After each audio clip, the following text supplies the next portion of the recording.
de pie, mover nuestra cabeza, caminar rectos, todo eso nos ayuda el vestíbulo, pero también, pero fíjense el cerebelo, las funciones que cumple. Es clave para que los movimientos se ejecuten tal y cual se los ha eh, concebido en la imagen motora. Obviamente, estas imágenes motoras, como les decía cuando hablábamos de la imagen motora en la clase que hemos visto, el área premotora, estas imágenes motoras se van elaborando conforme vamos mejorando nuestro movimiento. Al principio, cuando estamos aprendiendo a caminar, la imagen motora que tiene un niño es la de dar esos pasos inseguros, los primeros pasos, pero conforme mejora, cada día mejora el movimiento, es más seguro su andar, esa imagen se va quedando. Y cada vez que mejora el movimiento, esa última imagen es la que se va quedando. Y entonces cada vez que vamos a volver a hacer un movimiento, la imagen motora que tenemos guardada del movimiento perfecto o del movimiento que queremos hacer, esa misma se tiene que realizar y es el cerebelo el encargado de que se coordinen y se planifiquen los movimientos para que se dé tal como se concibieron en el cerebro. ¿Ven? El cerebro colabora con la corteza cerebral, entonces, en la planificación por anticipado del siguiente movimiento, gracias a las imágenes motoras. Si yo estoy corriendo a toda velocidad y en la esquina me encuentro con otra persona que está también corriendo, vean, el choque es casi inminente, pero podemos, él, la otra persona y yo, hacer un movimiento, ¿sí? Si es que hemos tenido una experiencia previa antes, y seguro que todos hemos tenido esas experiencias.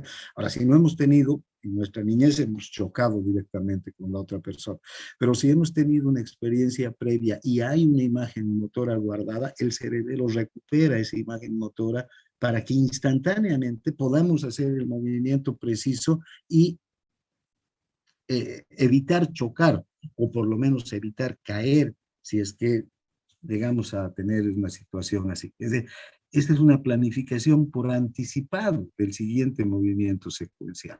O cuando estamos escribiendo, ¿no? Estamos escribiendo una palabra, al estar escribiendo la palabra, yo quiero escribir la palabra mamá, ya tengo planificado todos los movimientos secuenciales que voy a hacer antes de realizar el movimiento.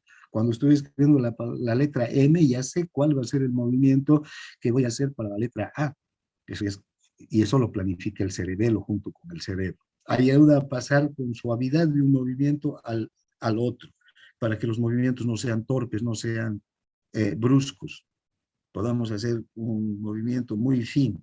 Y finalmente el movimiento, el cerebelo aprende de sus errores. Las células de Purkinje aprenden de sus errores. Si el movimiento no se hizo como se pretende, se repite el movimiento y las células de Purkinje ayudan a que este movimiento, el siguiente que vamos a dar, sea más fuerte, sea más débil, tenga una dirección, tenga otra, pero el hecho es que va a conseguir hacer el movimiento más preciso, más fino. Bien, ahora, si hacemos un repaso de las áreas anatómicas del cerebelo, antes de entrar en sus funciones claves, podemos observar que según la anatomía tenemos un lóbulo anterior, el lóbulo floculonodular y el lóbulo posterior. Esto está bien, anatómicamente el cerebro se divide en esos lóbulos, el cerebelo se divide en esos lóbulos, pero funcionalmente esta división no sirve de mucho. Lo que sí tenemos son las áreas funcionales del cerebelo que se las puede determinar de diferente manera. ¿Ven? Si vemos al cerebelo desde atrás, entonces vamos a poder observar, independiente de los nódulos, ¿ven? Aquí queda el nódulo follicular aquí abajo, ¿no? Vamos a observar que el cerebelo podemos dividirlo en áreas muy bien delimitadas desde el punto de vista topográfico y funcional. Hay una zona central aquí, esta que parece un gusano, por eso esta zona central se la llama vermis, porque vermis es un gusano, ¿no? Parece un gusano, el vermis, el área central. A los lados del área central del vermis está una área intermedia o zona intermedia del hemisferio cerebral, al derecho y al izquierdo, esta zona más, digamos, de color celeste, azul. Y hacia afuera está la zona lateral del hemisferio. En el hemisferio derecho tenemos una zona lateral y en el hemisferio izquierdo también una zona lateral. Entonces tenemos el vermis, las dos zonas intermedias, ¿no? Del hemisferio derecho, del hemisferio izquierdo, y las dos zonas laterales del hemisferio izquierdo, derecho y del izquierdo. Bien, esa es la división funcional. ¿Y por qué es esta división funcional? Porque realmente estas áreas corresponden a las funciones del cerebelo. También, como les decía hace un momento, el cerebelo tiene una distribución topográfica de las regiones del cuerpo. Fíjense, en el vermis, en el área central, podemos ver que está representada todas digamos, la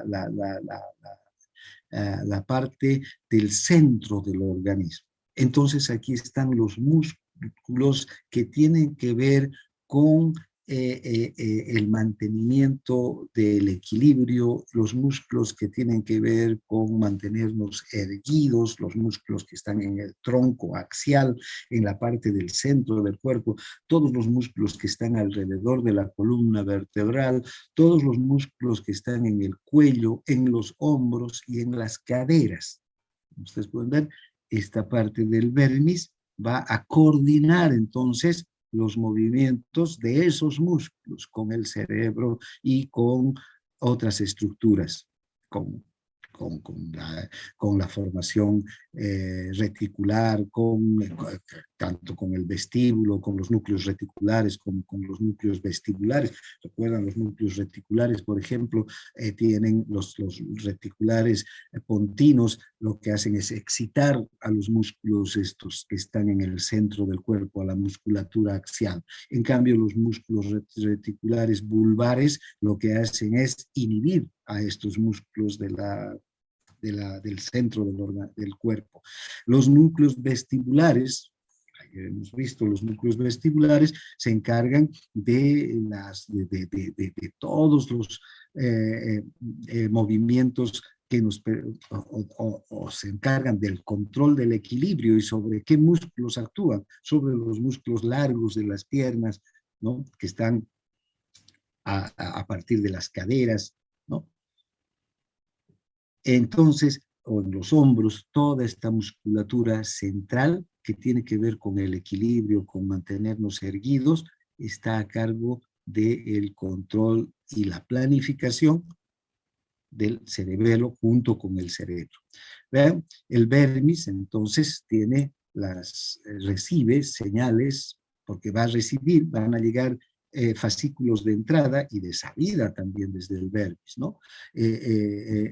Va a recibir entonces señales de entrada, señales aferentes, de todas las porciones respectivas del cuerpo que están representadas aquí topográficamente, ¿no? Y también de las áreas motoras de la corteza y del tronco del encéfalo.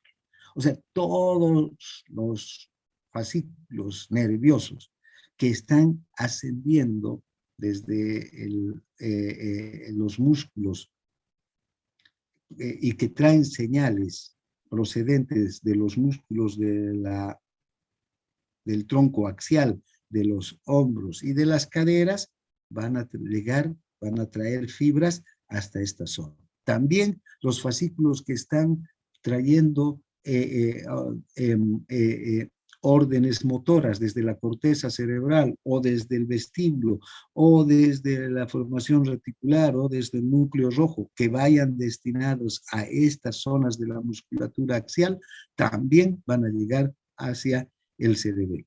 Y del cerebelo van a salir señales eferentes, van a partir señales del cerebelo hacia las áreas topográficas de la corteza, es decir, van a volver, fíjense, señales hacia la corteza cerebral, desde donde han partido señales hacia una 100 milésima de segundo antes, señales motoras para los músculos axiales, va a llegar al cerebelo a través de estos fascículos y luego van a volver a salir hacia la corteza cerebral para coordinando la acción motora precisa, ¿no?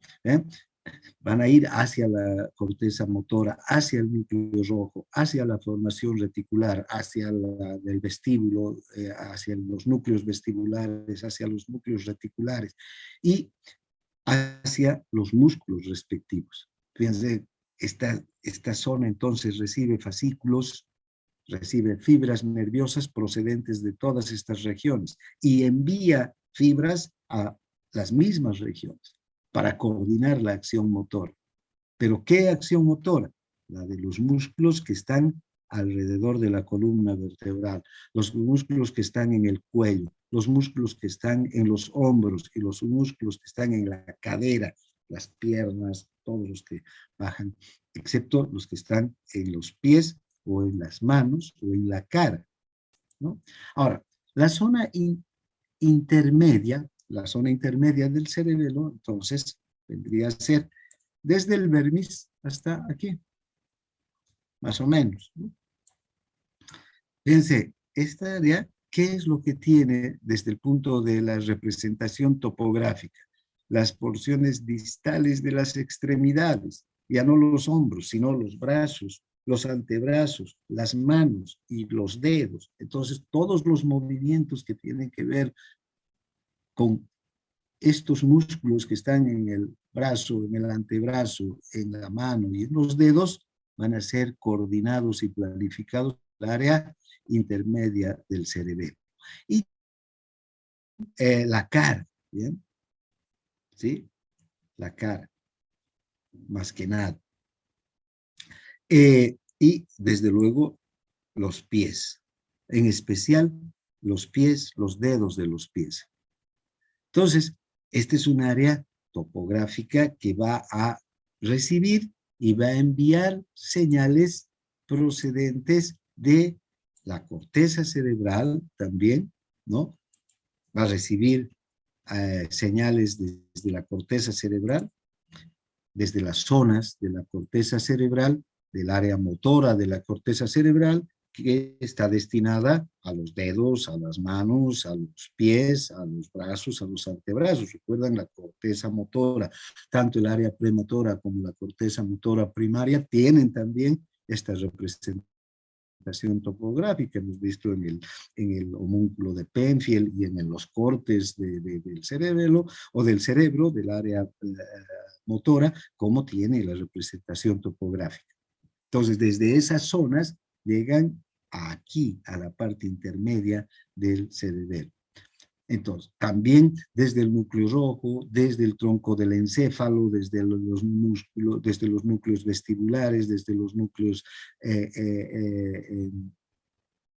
reticulares, llegan hasta aquí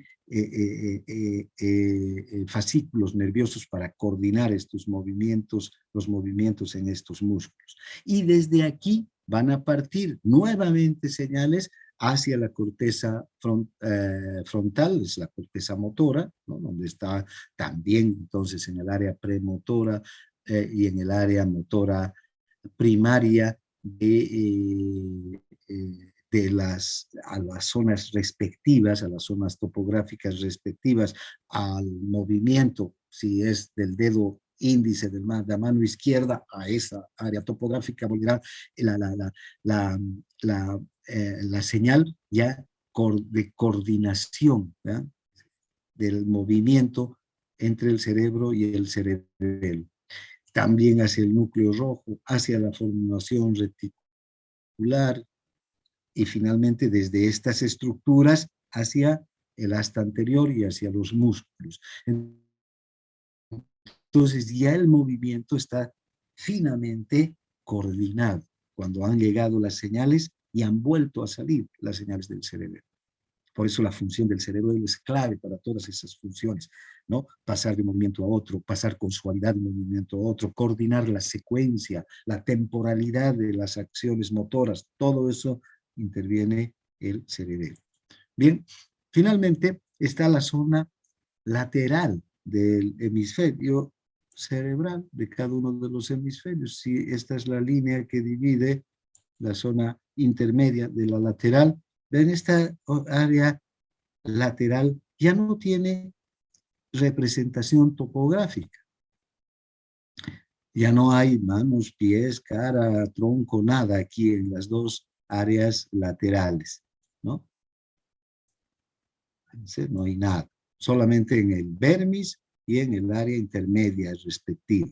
Aquí ya no hay nada. Esta área solamente coordina con el cerebro.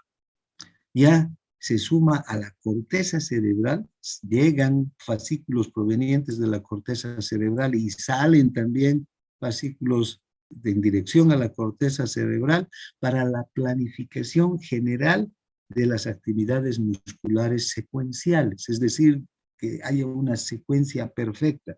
¿Cuál es el músculo que primero se tiene que contraer, luego que tiene que seguir? Y así sucesivamente para que todo un movimiento se realice de la forma perfecta. Imagínense, han debido ver ustedes, por solo un ejemplo, a estos saltadores de garrocha que corren con esa garrocha, un palo largo, saltan, ¿no? Y tienen que atravesar un obstáculo.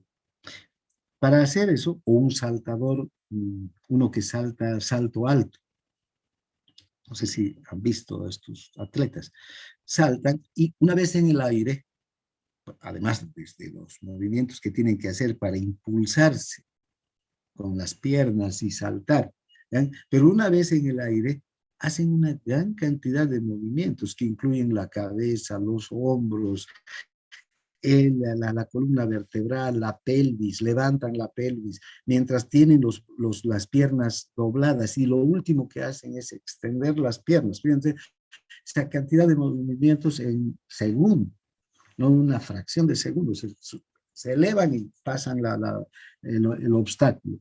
¿Ven? La planificación de todos esos movimientos, la secuencia de todos los movimientos para que sean perfectos, lo planifica el cerebelo, con el cerebro.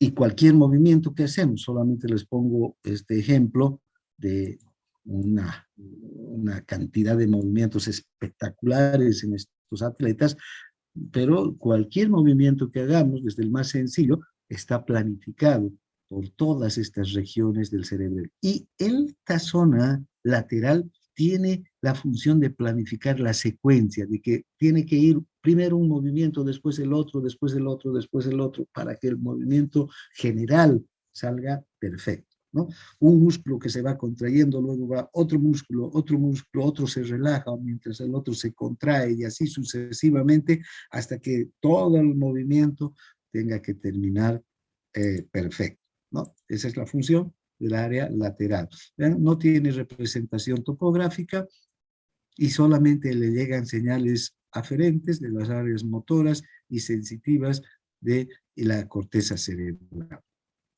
Bien, ahora, el cerebelo tiene un propio circuito neuronal. Hay vías de entradas al cerebelo que son vías aferentes desde todas estas otras porciones del encéfalo y de la corteza cerebral también. Y hay vías aferentes desde la periferia, vienen desde la médula espinal que traen señales desde los músculos de las diferentes partes del cuerpo, ¿no? Esas son vías de entrada, son vías que van a entrar por los pedúnculos cerebelosos, recordarán, los pedúnculos cerebelosos superior, medio e inferior, los pedúnculos que son vías de entrada y de salida de todas estas fibras nerviosas, de todos estos fascículos que están subiendo y bajando en dirección de la médula y hacia los músculos y desde la médula hacia el cerebro, llevando información sensitiva. Y luego hay señales de salida también desde el cerebelo, también por los pedúnculos. Los pedúnculos sirven para señales aferentes y señales eferentes desde el cerebelo. ¿Ven?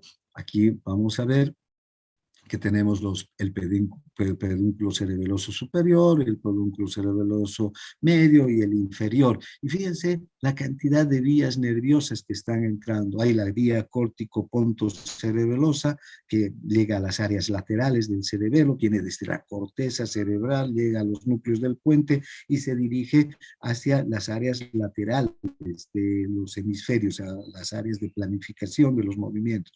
El fascículo olivo cerebeloso que lleva desde la oliva vulvar aquí por el pedúnculo cerebeloso inferior, ingresa hacia todas las regiones del cerebelo, se dirige hacia el área intermedia, hacia el vermis y hacia el área lateral. Las fibras vestíbulo-cerebelosas que van desde el vestíbulo y también por el pedúnculo inferior, cerebeloso inferior, se dirigen hacia el flóculo nodular y hacia el núcleo del fastigio.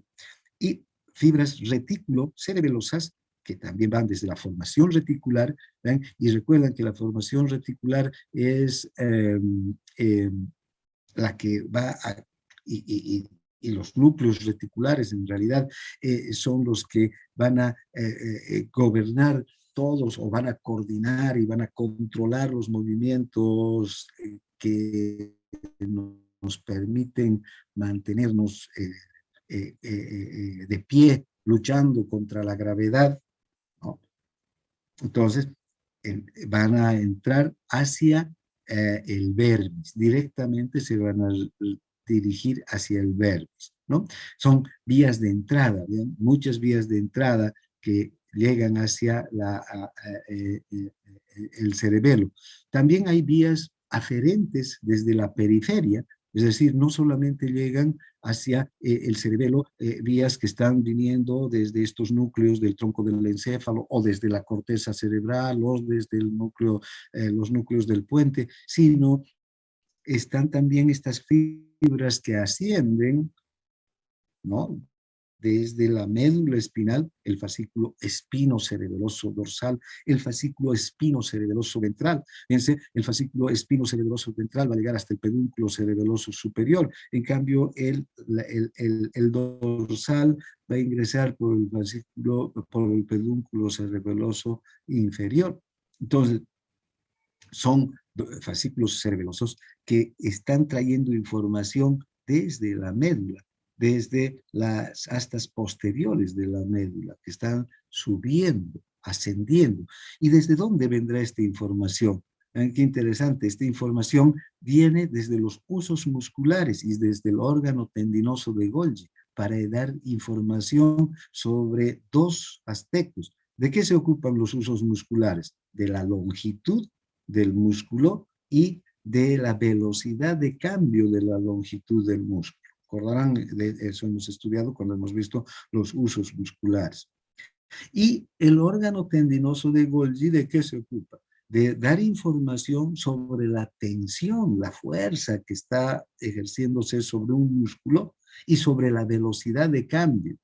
Estas dos, el uso interviene en el reflejo miotático, si recordarán ustedes, y hace un arco reflejo muy simple anterior y luego el músculo, la neurona motora. Pero además de esa información para el reflejo miotático, el uso comparte información con el cerebelo a través de este fascículo espinocerebeloso. Y de hecho, el órgano tendinoso de Golgi comparte esta información con el cerebelo eh, eh, a través del fascículo espinocerebeloso también ventral, ¿no? Dorsal, perdón. Bien, ahora,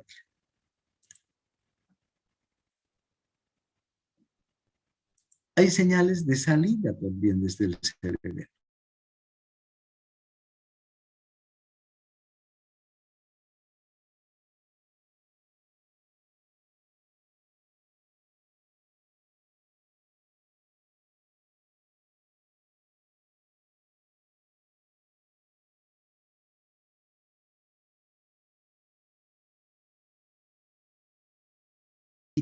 Hay núcleos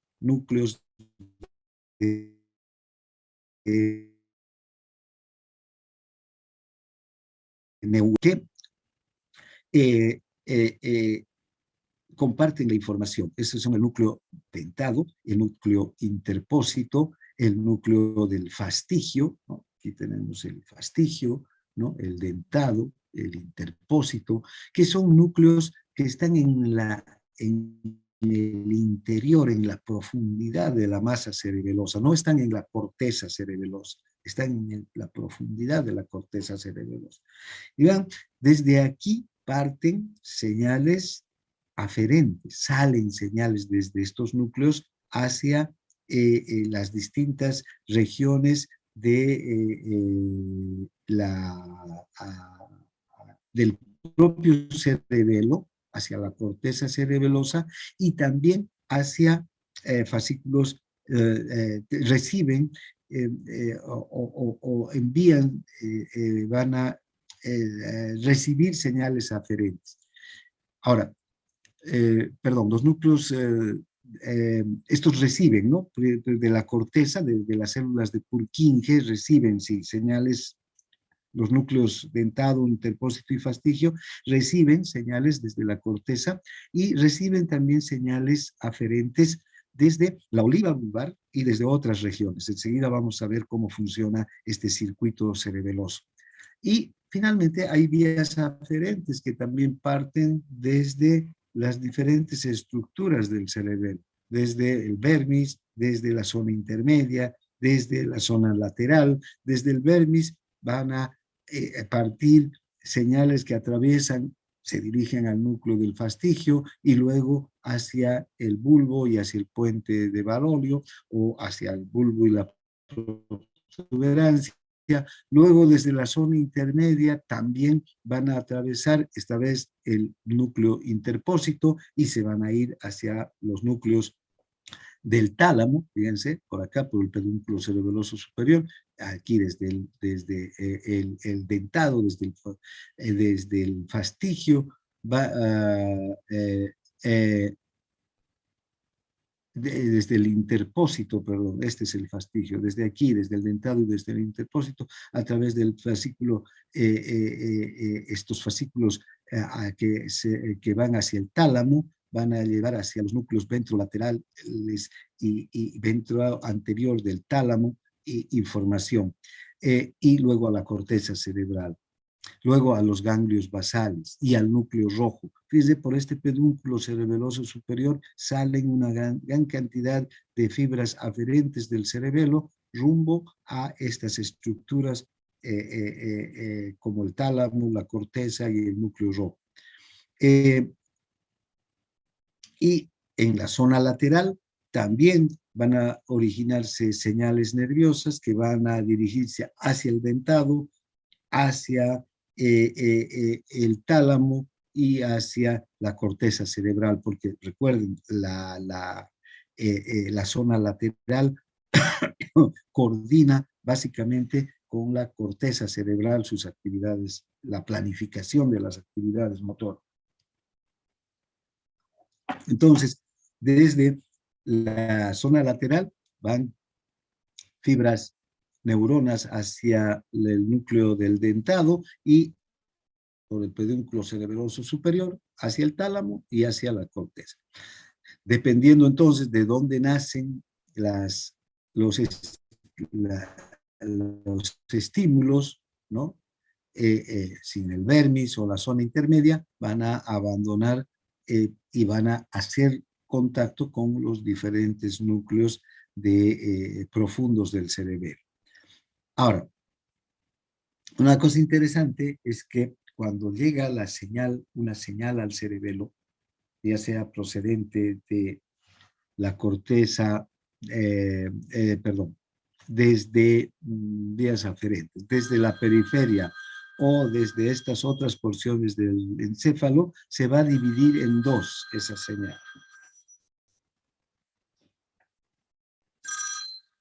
Disculpen un momentito, por favor.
Bien, disculpen. Entonces, vean, hay vías de entrada entonces al cerebelo, ¿no? Vías que llegan desde diferentes zonas de la corteza cerebral, llegan desde el tronco del encéfalo, desde la periferia, y también hay vías de salida desde el cerebelo, ¿no? Que empiezan en el área lateral, en el área intermedia, en el vermis, se dirigen esas vías, esos estímulos hacia los núcleos profundos, y luego desde estos núcleos profundos, desde el dentado, desde el interpósito, desde el fastigio, a través de los pedúnculos cerebelosos superior e inferior, también van a dirigirse o hacia la corteza, hacia el tálamo o hacia las estructuras del tronco del encéfalo o a la periferia. Bien, entonces, ahora veremos la unidad funcional de la corteza cerebelosa. Aquí veíamos, aquí dice que cada vez que llega una señal al cerebelo, se divide en dos direcciones, una hacia los núcleos profundos y otra hacia la corteza cerebelosa. Una fracción de segundos después, la corteza cerebelosa emite una señal inhibidora dirigida a los núcleos profundos. Vean, esto es muy interesante, Por eso es que el cerebelo tiene esta capacidad de intervenir en la coordinación y en la planificación de las eh, funciones motoras. Vean, la unidad funcional de la corteza cerebelosa radica en estas células de Purkinje que están en realidad en la corteza, ¿no? Cerebelosa, pero también en esta otra célula, la célula que está en el núcleo profundo, ya sea en el núcleo del fastigio, en el núcleo del dentado, en el núcleo interpósito. Esa es la célula nuclear profunda. Ahora vean, suelen llegar dos tipos de fibras aferentes hacia el cerebelo. Unas que vienen procedentes de la oliva vulvar y otras que vienen de todas las otras fibras aferentes, desde la formación reticular, desde el vestíbulo, desde el núcleo rojo, desde la corteza cerebral, ¿no? O desde la periferia. Hemos visto que hay muchas fibras que llegan al cerebro. Entonces, una es de la oliva y otra exclusivamente, y otras de todas las otras fibras. Ahora, fíjense, estas que llegan desde la oliva se llaman las fibras trepadoras. Ahora, estas que llegan desde la oliva, ni bien entran, van a dividirse en dos, como hemos visto hace un momento. Una que lleva una señal excitadora hacia el núcleo profundo, y la otra que también va a llevar una señal excitadora hacia la fibra de Purkinje, a esta fibra de Purkinje. Pero la fibra de Purkinje lo que va a hacer es inhibidora, que en una milésima de segundo después va a llegar sobre la célula nuclear profunda. Fíjense, llega la señal excitadora proveniente de la oliva, excita a la fibra, a la célula nuclear profunda. En este instante lo excita. Pero esa misma, aquí ha habido una divergencia de señales, se diverge la señal. Va la señal excitadora hacia el núcleo profundo. Y otra excitadora también hacia la de Purkinje. Pero la de Purkinje lo que hace es convertir esa señal excitadora en una señal inhibidora. Inhibe en una milésima de segundo después, inhibe a la fibra nuclear profunda. Entonces, todo el tiempo estas fibras nucleares profundas están recibiendo señales excitadoras y inmediatamente una señal inhibidora. Esto les permite coordinar todos los movimientos de manera perfecta, ¿no? Que los movimientos sean suaves, que se pase de un movimiento rápido a otro, que podamos pasar de un movimiento a otro con mucha suavidad, además. Por muy rápido que sea el cambio del movimiento de una mano, de un músculo o de toda una zona del cuerpo, fíjense, van a pasar con mucha suavidad. Esta capacidad de excitarse e inhibirse inmediatamente después con el mismo estímulo es lo que va a permitir a estas células nucleares profundas coordinar con la corteza cerebral y con el resto de las estructuras del tronco del encéfalo una, un estímulo final que llegue hasta el músculo de manera perfecta, tal como nos hemos imaginado en el área premotora, donde se realiza la imagen motora. Bien, lo mismo pasa con las otras fibras aferentes. ¿Vean? Estas otras fibras aferentes, sin embargo, tienen otra característica, son las fibras musgosas. Estas fibras musgosas también se dividen inmediatamente en dos.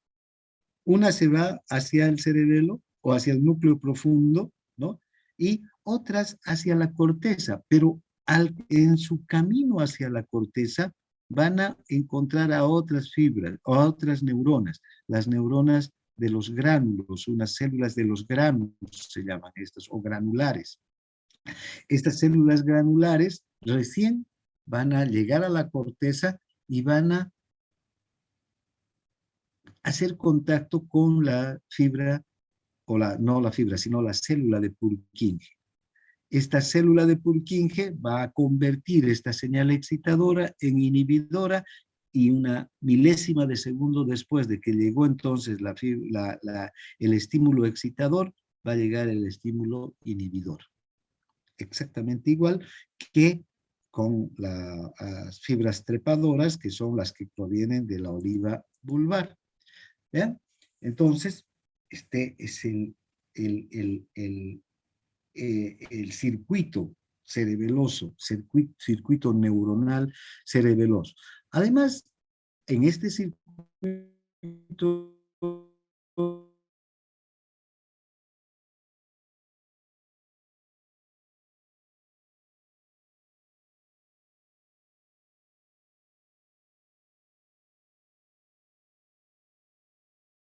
a nivel de las células, tienen también en la capa molecular una función inhibidora junto con las células de Purkinje, ¿no?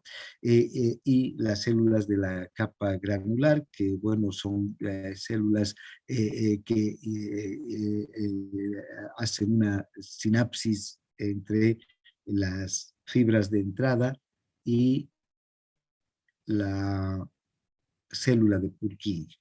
En el caso de las fibras provenientes de la oliva, llegan directamente hacia las células de Purkinje en la capa molecular. En cambio,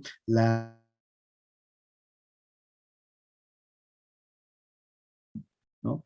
De otros fascículos, como el fascículo espinocerebeloso o el fascículo proveniente del vestíbulo o de la formación reticular o del núcleo rojo, van a llegar primero a estas células granulares y después recién van a dirigirse hacia la célula de Purkinje. Pero esto es también una milésima de segundo después. No es que aquí hacen una estación que tarda, no, es una milésima de segundo después. Bien, y bueno, fíjense, han llegado las señales de entrada, ya sea por la célula o a través de las fibras trepadoras procedentes de la oliva o de las fibras musgosas procedentes de los otros fascículos, llegan primero la señal excitadora y luego la inhibidora de la fibra de Purkinje. Inmediatamente sale una nueva señal excitadora desde el cerebelo hacia afuera, una señal eferente desde el cerebelo.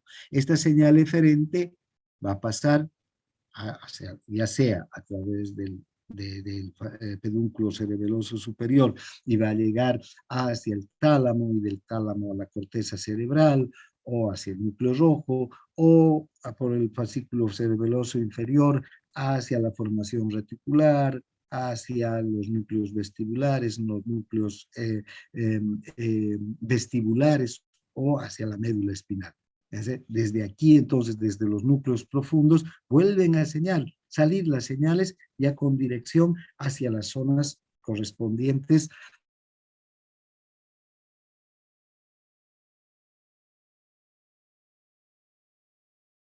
cerebral,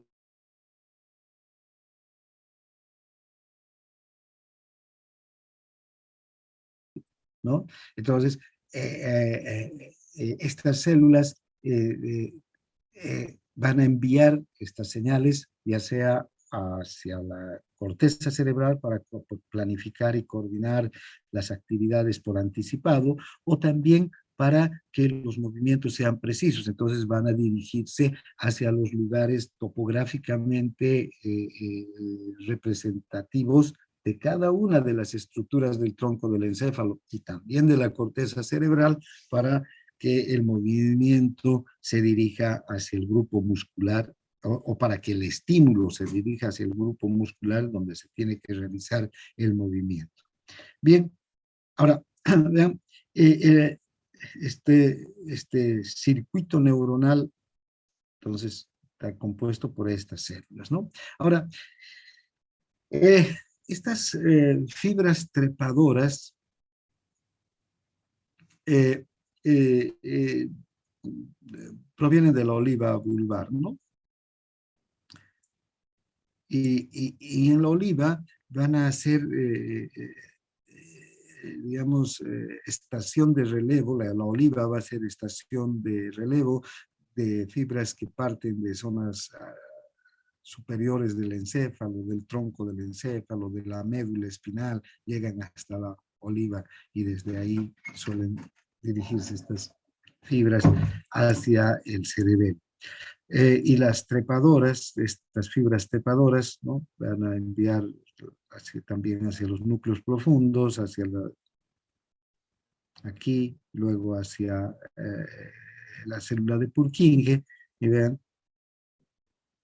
la célula de Purkinje va a enviar una descarga completa hacia el núcleo profundo, ¿no? Las otras son las fibras musgosas que provienen de todas las otras regiones o de todos los otros fascículos que llegan hasta el cerebelo y van a producir una descarga simple. Ahora, hay también otras células inhibidoras en el cerebro o en el cerebelo, las células en cesta, las células estrelladas que están en la capa molecular, aquí en esta capa molecular hay células en cesta y células estrelladas que producen inhibición lateral. Esta inhibición lateral la estamos viendo en todas las estructuras del sistema nervioso. Hay en la médula, hay en el tronco del encéfalo, hay en el cerebro. ¿Para qué sirve esta inhibición lateral? En este caso de las células de... Si hay una sobreexcitación, estas células de en la capa molecular empiezan a inhibir a las células, ya sea a las células, a las fibras trepadoras o a las células de los granos que están trayendo señales excitadoras que pueden sobrecargar a las células de Purkinje y las inhiben para que no haya una sobreexcitación de la célula de Purkinje. Y esto hemos visto ya, y recuerden, la inhibición lateral es una capacidad que tiene todo el sistema nervioso central, en todas sus vías, para evitar sobrecargas, en especial cuando hay los estímulos excitadores son demasiado intensos y que pueden provocar una sobreexcitación de cualquier área del sistema nervioso, ¿no? Entonces, para eso tenemos estas células inhibidoras que están en el cerebelo. Luego, el cerebelo está directamente relacionado con las señales de encendido y apagado y encendido hacia los músculos agonistas y antagonistas. Desde aquí entonces también salen estas órdenes de apagado y encendido y apagado de los músculos agonistas y antagonistas, ¿no? Entonces, esta coordinación tan perfecta entre músculos agonistas y antagonistas se realiza a partir de estas señales que salen desde el cerebro. Por otro lado, las células de Purkinje son células que aprenden y ayudan a corregir los errores motores, aprenden cuáles son los errores y los ayudan a corregir.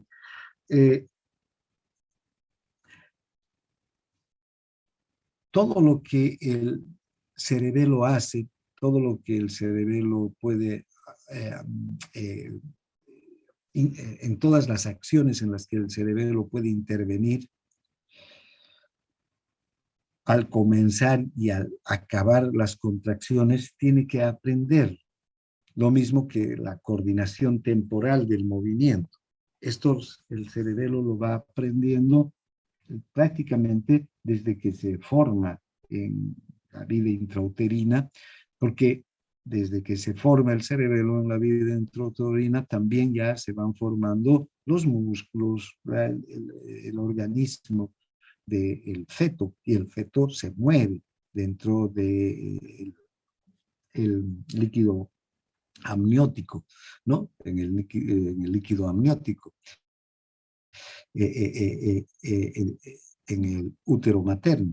Ya tiene movimientos el feto. Esos movimientos son los primeros que se van realizando y que se van almacenando en la corteza cerebral, en las diferentes estructuras, en la médula espinal, en fin, en todos, porque vean, cada uno de las estructuras del sistema nervioso que interviene en el movimiento tiene que ir aprendiendo.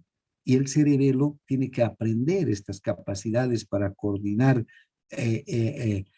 cuándo va a comenzar y cuándo va a intervenir, cuándo va a acabar un movimiento y cuándo va a pasar de un movimiento a otro para que ese movimiento sea suave, el paso de un movimiento a otro sea suave. Así sea un movimiento muy rápido, tiene que ser suave, no tiene que ser brusco, ¿no?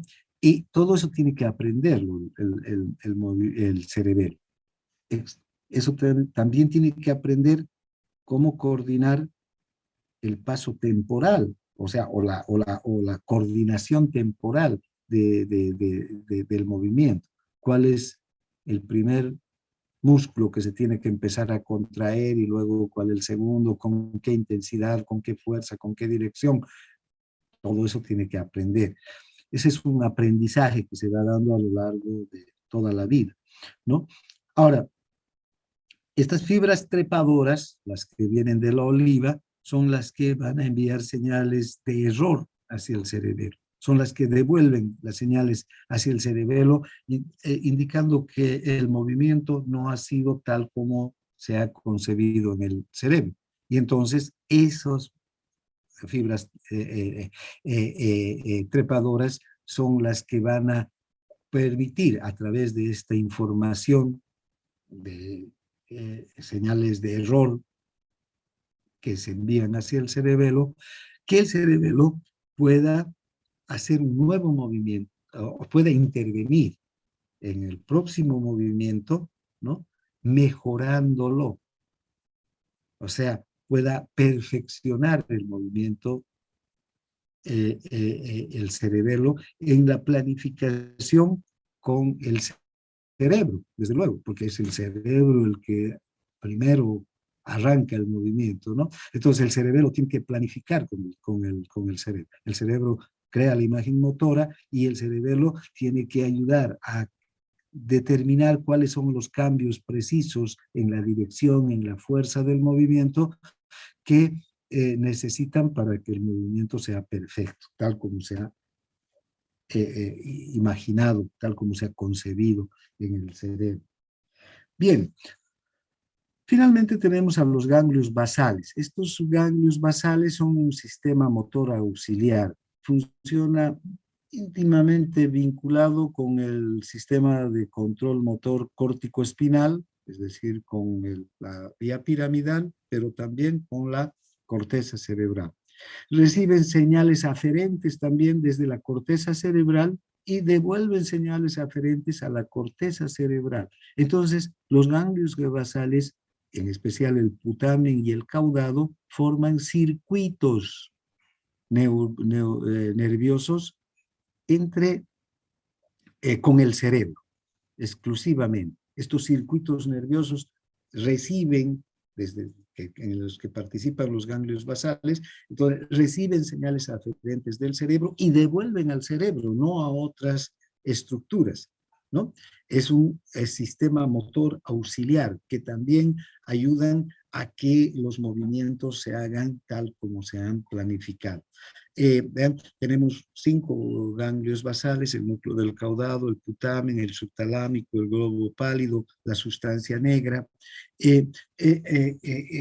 Todos estos ganglios basales o núcleos basales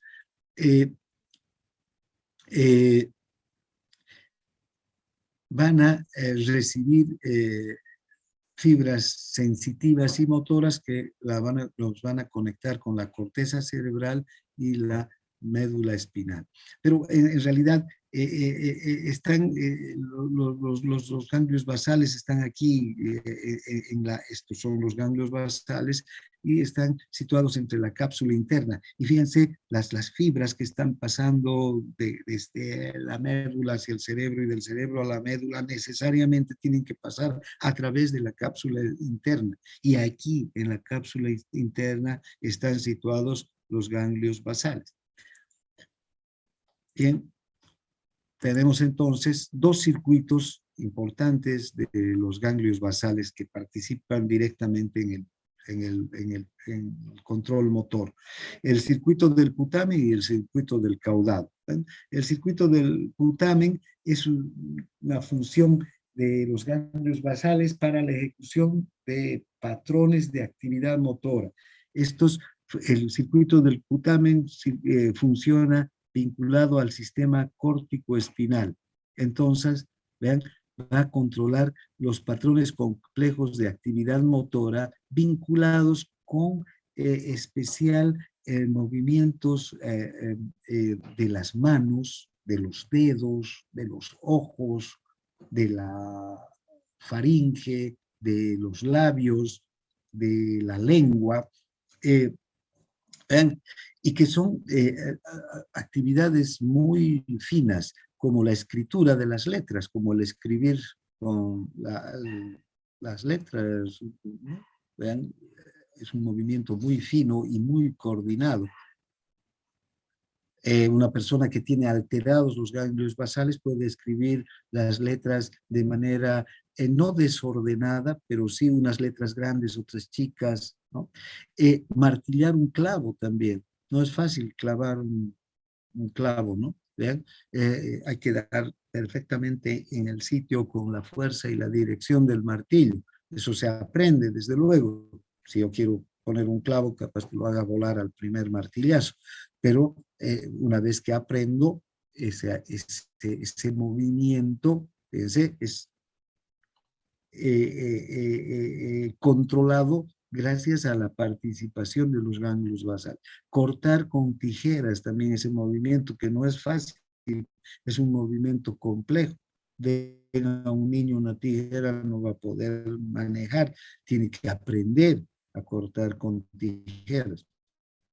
Ustedes mismos están viendo seguramente que incluso el manejar la tijera quirúrgica hay que volver a aprender el manejo de la tijera quirúrgica, eso los han debido enseñar en el anfiteatro.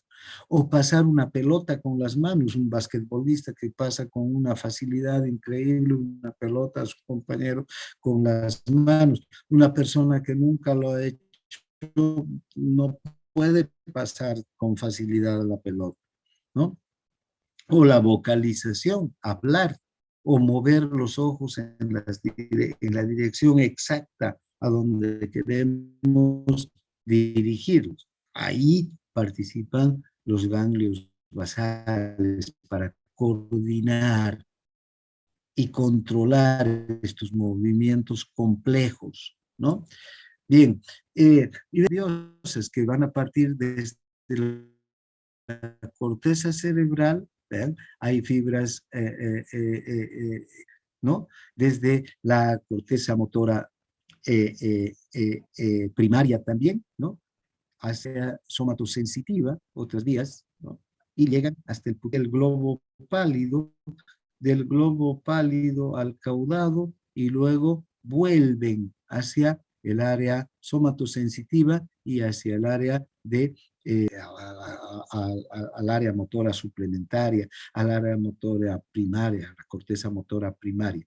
Entonces, es un circuito para coordinar ese tipo de acciones tan complejas. Es cuando hay alteración de los ganglios basales, puede presentarse atetosis. El otro es el circuito del caudado. Participa en el control cognitivo de la actividad motora. El circuito del caudado va a determinar un nivel subconsciente y en un plazo de segundos cuáles son los patrones de movimiento que necesitan reunirse para alcanzar un objetivo complejo que podría durar muchos segundos. Vean, si yo voy a eh, encender mi celular, ¿no? Entonces, colocado entre mis manos, apretar el botón varios hasta que se prenda. Voy a apretar, tengo que apretar con una intención. Es un movimiento. Y así todo el día hacemos movimientos complejos que buscan alcanzar un objetivo, ¿no? Vamos a endulzar nuestro café. Entonces, tengo la taza, tengo que poner 4 cucharillas o una cucharilla de azúcar, mover, esos son movimientos complejos. O escribir, o dibujar. Entonces, son movimientos complejos que necesitan ir teniendo una secuencia de movimientos, un orden de movimientos también, ¿no? Hasta alcanzar un objetivo final. Bien, entonces ahí interviene el caudado. Y el caudado también tiene vías nerviosas, un circuito, vean, que van a participar diferentes áreas de la corteza cerebral, desde eh, eh, el área motora suplementaria, desde el área premotora, desde la sensibilización somatosensitiva, desde la corteza visual, desde la corteza auditiva, porque estamos hablando ya de movimientos más complejos, porque estamos hablando de objetivos a alcanzarse, donde tienen que intervenir la vista, tienen que intervenir el oído, ya no es solamente el movimiento, sino varios otros sentidos que van a intervenir. Ese llevan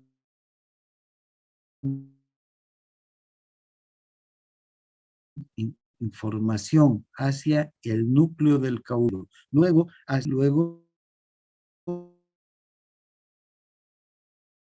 hacia las áreas motoras de la corteza cerebral, ¿no? Hacia la área prefrontal también, donde está el pensamiento, aquí hacia el área motora, hacia el área premotora, hacia el área motora suplementaria. Son circuitos que ayudan a coordinar entonces estos movimientos complejos, movimientos secuenciales además que son, ¿no?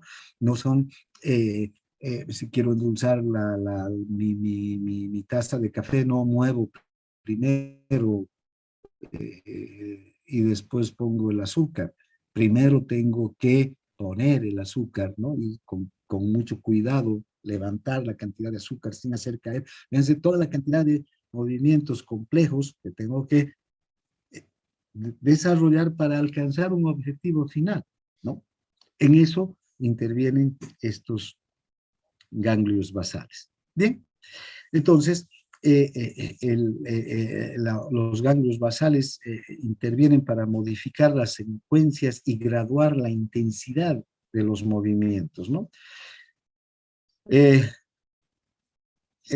Fíjense, una persona puede escribir una letra A pequeña o grande, lenta o rápidamente, pero siempre los rasgos proporcionales de la letra van a ser los mismos. Ustedes escriban una letra A y su letra, la letra A va a ser la misma. O dibujen algo muy fácil, siempre van a tener los mismos rasgos y con la misma velocidad con lo que hacen ese movimiento. Y ya sea que el movimiento sea amplio o pequeño, ¿no? Cuando se alteran los ganglios basales, puede alterarse esta capacidad, ¿no? De ejecutar movimientos que eh, sean los mismos, que sean siempre los mismos.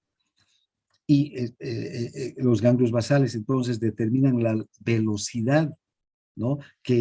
Con la que se va a ejecutar un movimiento y también también la amplitud con la que se va a ejecutar el movimiento. Si yo tengo que escribir una letra chica, ¿vean? Va a ser una velocidad y una amplitud del movimiento diferente que si escribo una letra grande. Pero la letra va a ser siempre la misma. Los rasgos de la letra siempre van a ser los mismos, ¿no? Eso porque son eh, eh, eh, estas estructuras, en especial el caudado, el que intervienen para que el ritmo y la magnitud de los...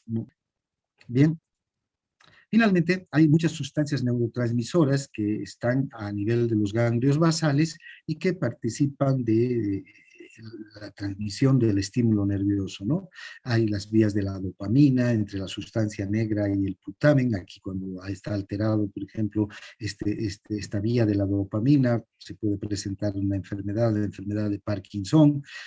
Hay las vías del ácido gamma aminobutírico, que son vías inhibidoras, como ustedes pueden ver, el GABA produce estímulos inhibidores. Más adelante vamos a ver cómo el GABA abre canales de cloro y es capaz de producir inhibición en las neuronas. Es eminentemente inhibidor el GABA. La dopamina en ciertas estructuras es excitadora y en otras moduladora. La acetilcolina, que viene desde la corteza hasta el putamen y el caudado, puede ser inhibidora, y en otras estructuras la acetilcolina es excitadora. Eh, También la adrenalina, la noradrenalina, la serotonina, que llegan desde la periferia, suelen también excitar estos ganglios basales y tener, porque son sustancias básicamente excitadoras, ¿no? Son vías que se encuentran a nivel de los ganglios basales. Hay varios síndromes que se producen por la lesión de los ganglios basales, la enfermedad de Parkinson, la enfermedad de Huntington, ¿no? Y también hay varias alteraciones que tienen que ver con el cerebelo, ¿no? El cerebelo también puede sufrir algunas alteraciones graves. Bien, hasta aquí entonces vamos a avanzar hoy. Gracias por su atención. Nos vemos en la próxima clase. A no ser que haya alguna pregunta. Doctor, una preguntita. Entonces, si a uno se le retira, digamos, se le corta una parte, digamos, del cerebro, lo digo, si, digamos, uno no pudiera tener un buen equilibrio, entonces. Claro. Fíjate, sí, incluso hay personas que nacen sin cerebelo, ¿sí? Pero los movimientos se dan, porque el movimiento parte del cerebro, ¿no? Si te lesionas por algún motivo el cerebelo, ya te pongo el extremo de las personas que nacen sin cerebelo, ¿no? Pero si hay un accidente, un trauma, un accidente vascular, algún daño al cerebelo, el movimiento se va a seguir dando. Yo voy a mover mis manos, pero fíjate, si quiero agarrar el mouse para poder indicar o hacer alguna función de la computadora, puede ser que no llegue al mouse. Voy a llevar mi mano muy adelante o muy atrás o a un costado, ¿sí? O puede que el movimiento sea tan anárquico que no voy a poder llegar siquiera a tocar el mouse, aunque voy a mover mi mano, pero ese movimiento va a ser totalmente descontrolado. Quiero caminar. Fíjate, las personas sin cerebelo pueden caminar, pueden moverse, pero se mueven exactamente igual que una persona que está totalmente ebria, que tiene totalmente descontroladas todas las partes de su cuerpo. Un brazo por aquí, el otro por allá, un pie por aquí, el otro por allá, cayéndose, se levanta, se puede, vuelve a caminar. Todo eso puede funcionar, pero ninguno de esos movimientos es coordinado, ninguno de esos movimientos es suave, ninguno de esos movimientos es perfecto. ¿Sí? Entonces, puede lesionarse el cerebelo y continuar el movimiento, pero no va a haber una buena ejecución de los movimientos. No sé si con eso te... Entonces, tipo como borracho, entonces caminaría. Claro. De hecho, la marcha cerebelosa es esa. Cuando el cerebelo está alterado, la persona camina como borracho. Digamos que no tiene, digamos, el cerebelo, o sea, si tiene afecciones, puede vivir una vida, digamos, normal hasta sus 70, 80 años. Es muy difícil que viva una vida normal, ¿no? Necesita mucha atención,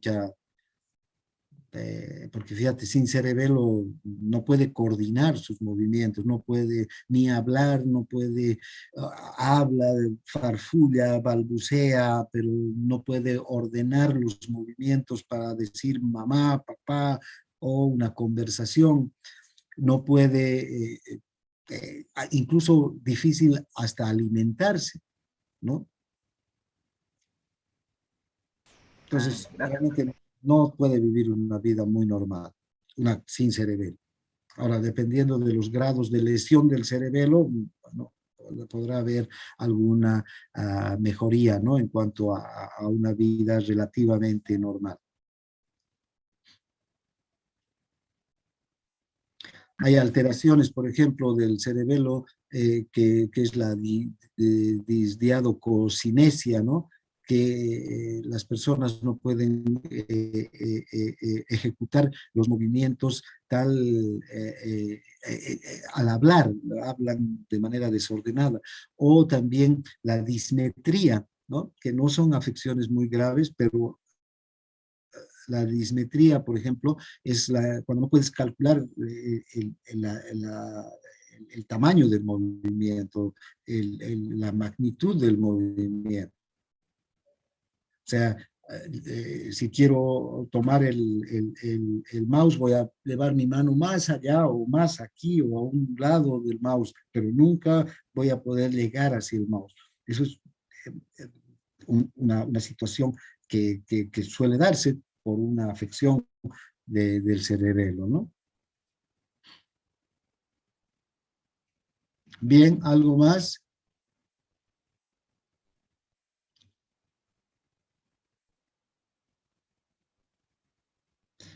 Si no hay nada más, nos vemos la próxima clase. Gracias por su participación. Gracias, hasta luego.